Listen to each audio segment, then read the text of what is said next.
Ferme les yeux une seconde et imagine. Un pays riche, puissant, symbole de rêve et de réussite.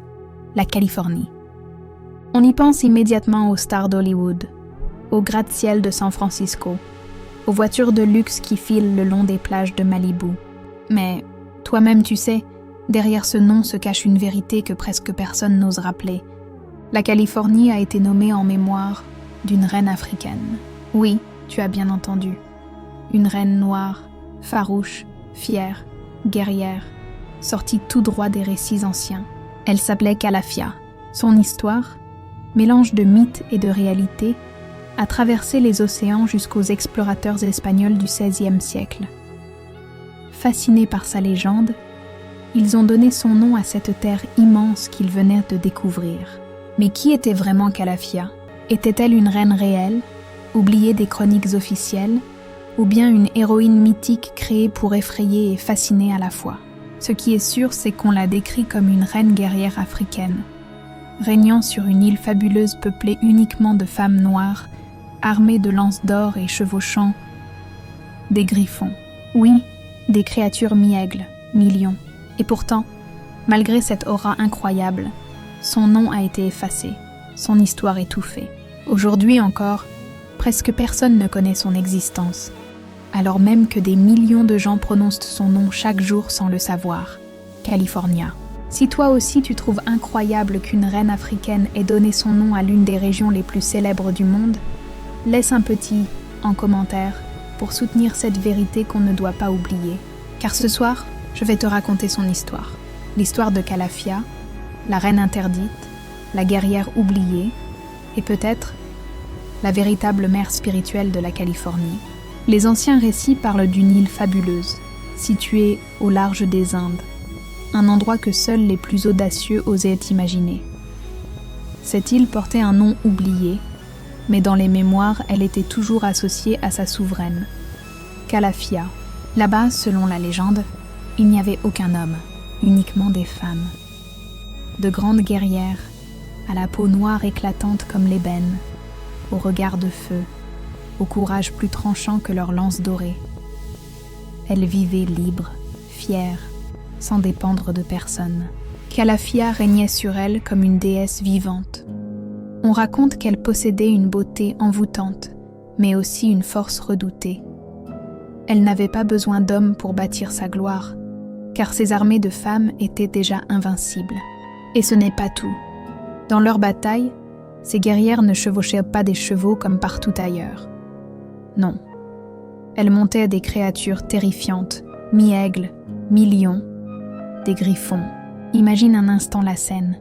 Des dizaines de femmes noires, vêtues d'armures dorées, planant dans le ciel sur des monstres ailés.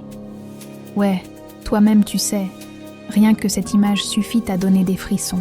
Mais pourquoi cette île était-elle appelée interdite ? Parce qu'aucun homme n'avait le droit d'y poser les pieds. Ceux qui osaient s'aventurer dans ces terres n'en revenaient jamais. La légende dit que les rares hommes capturés devenaient esclaves, ou disparaissaient pour toujours. Et c'est là que commence la véritable intrigue. Était-ce une métaphore inventée par les écrivains pour effrayer les explorateurs européens ? Ou bien cette île était-elle bien réelle, gardée secrète par le courage et la puissance de ces femmes ? Une chose est sûre, la renommée de Calafia a traversé les océans, jusqu'à ce que son nom soit gravé dans la mémoire du monde. Toi qui écoutes cette histoire, dis-moi en commentaire, est-ce que tu crois que ce royaume perdu a réellement existé ? Ou bien est-ce seulement un mythe qui cache une vérité plus profonde ? Car attention, ce n'est que le début.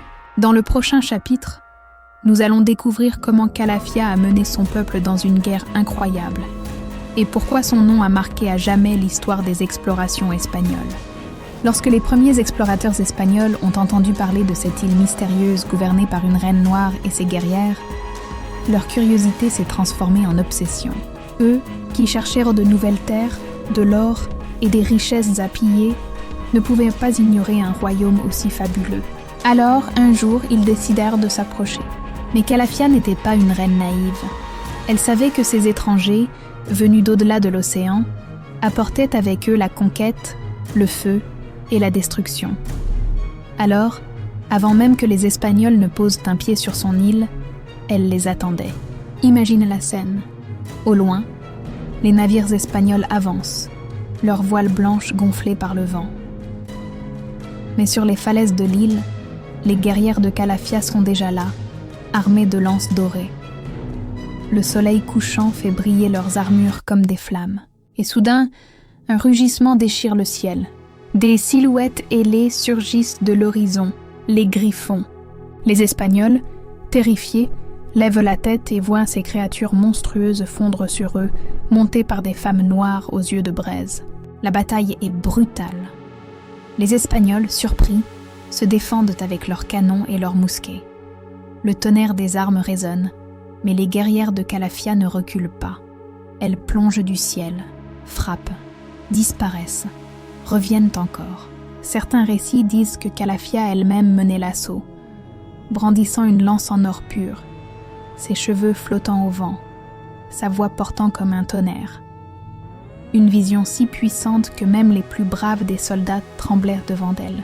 Mais malgré leur force, malgré leurs griffons et leur courage, les guerrières se retrouvent face à un ennemi redoutable.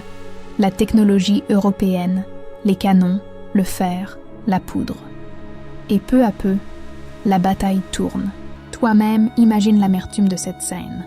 Une reine légendaire, une armée invincible dans son monde, mais qui découvre que l'envahisseur venu de loin possède des armes qui changent toutes les règles.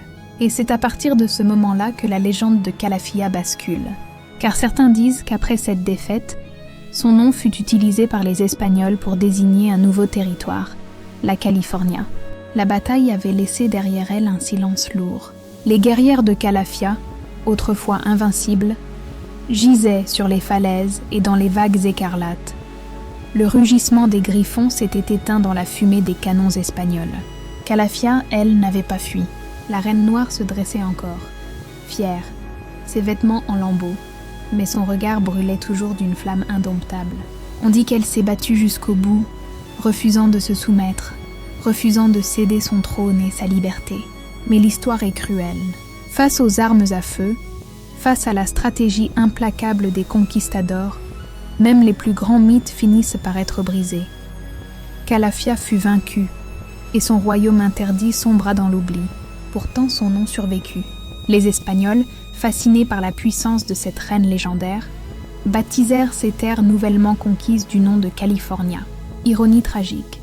Alors que son peuple disparaissait des mémoires, son nom, lui, traversait les siècles. Mais qui, aujourd'hui, en Californie, se souvient vraiment de cette reine africaine? Qui connaît encore le visage de Calafia?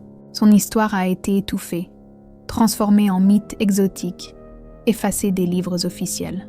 Et toi qui écoutes, dis-moi franchement, n'est-ce pas une injustice que tant de personnes connaissent Hollywood, mais ignorent complètement le nom de la femme qui a inspiré California? Car si on oublie Calafia, c'est un pan entier de la mémoire africaine, un héritage de puissance et de courage qui disparaît avec elle. Des siècles ont passé depuis que les flammes de la bataille se sont éteintes. Mais aujourd'hui, le nom de Calafia ressurgit.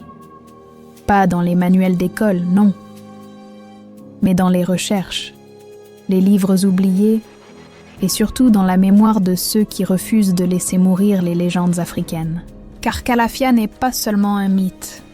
Elle est devenue un symbole. Symbole de puissance féminine, symbole de liberté, symbole de la dignité africaine face aux envahisseurs. Dans certaines communautés afrodescendantes, notamment en Californie même, son histoire refait surface. Des artistes peignent son visage, des écrivains redonnent vie à ses batailles, et même des militants voient en elle une figure d'inspiration.